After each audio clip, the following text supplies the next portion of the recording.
The mailbox flag was down and the bread was gone again, and that's how I knew something other than wind had been at Holt Run Box 14 before I'd even cut the engine. 26 years I'd driven this rural route, and I knew every raccoon, possum, and stray dog on it by the way they left a mess. This wasn't a mess.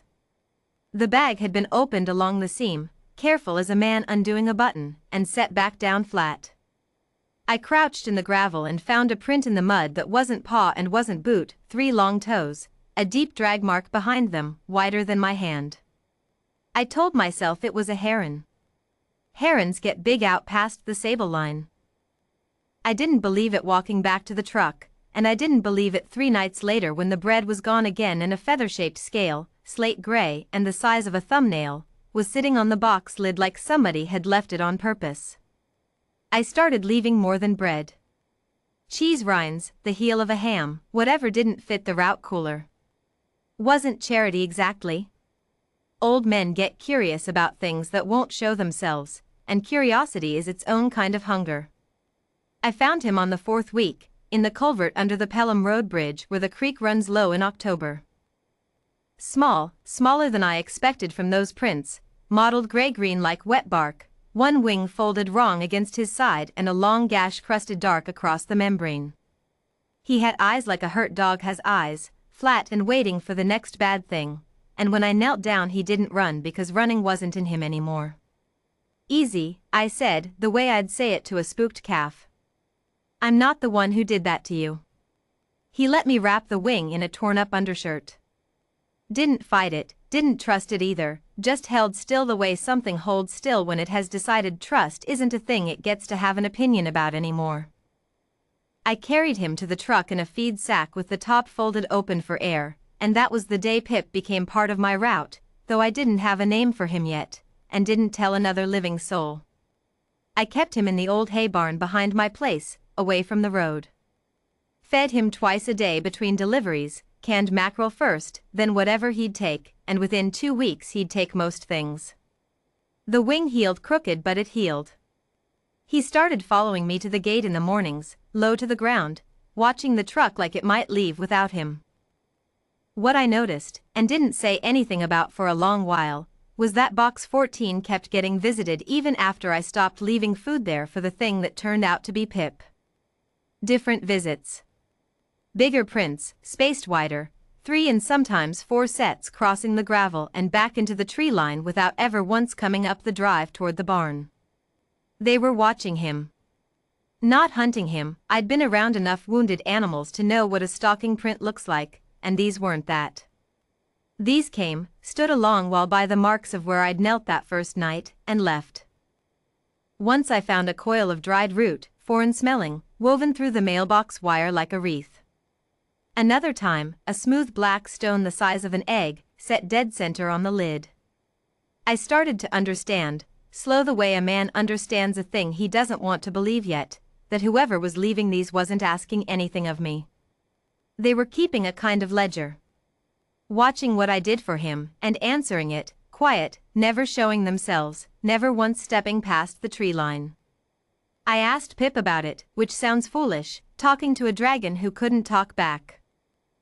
But his ears, the little ridges along his skull, would lift every time I brought it up, and his eyes would go to the tree line and stay there a beat too long for it to mean nothing.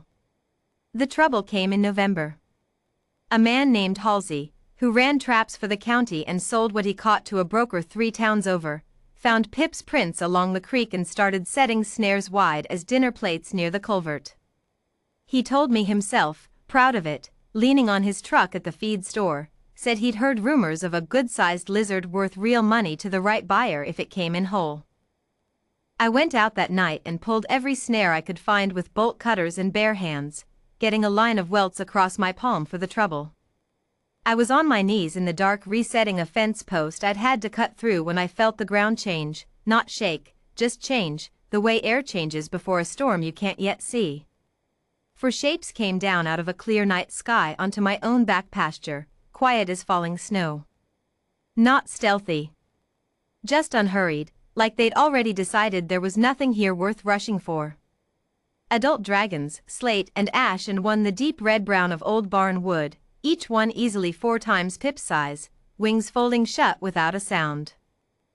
I stood there with bolt cutters in my bleeding hand and did not run, mostly because my knees had stopped answering me. The barnwood-colored one lowered her head until her eye was level with mine. "You are the one who keeps the wreath fed," she said, not a question, more like she was confirming a line item. "I don't know what that means," I told her, which was the plain truth. "It means," she said, "that for 11 weeks you have answered every small thing we left without once asking why, and tonight you bled your own hand pulling wire meant to take our last egg son for money." That was the first I'd heard the word egg son, and it landed somewhere under my ribs. She told me, while the other 3 stood watch at the tree line same as always, that Pip, she called him by a longer name I never got right, something with 3 syllables and a soft click in the middle, was the last hatched of a clutch the Roost had lost to a rockslide 2 seasons back, the only one to crawl free, alone and wing broke, into a county he didn't know. They'd tracked him as far as the creek and then lost the trail in the flood season, and for months had only the smallest signs to go on: a man's boot prints by the water, a mailbox visited and tended, food set out and never once poisoned or trapped. "We did not come to your door," she said, "because a roost showing itself uninvited has cost lives before, in places less careful than this one. We watched instead, and answered what we could without frightening either of you." I asked her, plain, why show up now? "Because tonight a man with wire decided the waiting was over," she said. "So did we." Halsey's traps were gone from the creek by morning, and so, eventually, was Halsey's interest in lizards worth money. Word travels fast in a county that small, and 4 sets of dragon prints across a man's own pasture make for a quiet kind of legend nobody argues with twice. Pip didn't leave with them that night. He stayed another 4 months while his wing finished setting straight, sleeping in the hay barn same as always, following the truck to the gate every morning. When he finally did go, it wasn't sudden. The roost came back in daylight this time, no hiding in it at all, and he walked out to meet them on his own 4 legs, wing held proper for the first time since I'd found him. Before he went, I did the thing I should have done from the first week instead of just leaving food out and waiting to see what answered it. I knelt down, the same as that first night under the bridge, and told him plainly that I was glad he'd come up that culvert and not some other man's creek. He pressed his head against my chest, once, the way he used to when the wing still hurt. Then he turned and went up into the gray morning light with his kin, and didn't look back, which I took as a compliment. A creature only looks back at things it's worried it won't see again, and he wasn't worried. Box 14 still gets visited every few weeks by a single shape that lands light in the tree line and leaves before the truck rounds the bend. I leave bread out same as always. Some habits, once a man's learned them, aren't worth unlearning just because the reason for them flew off whole and healed.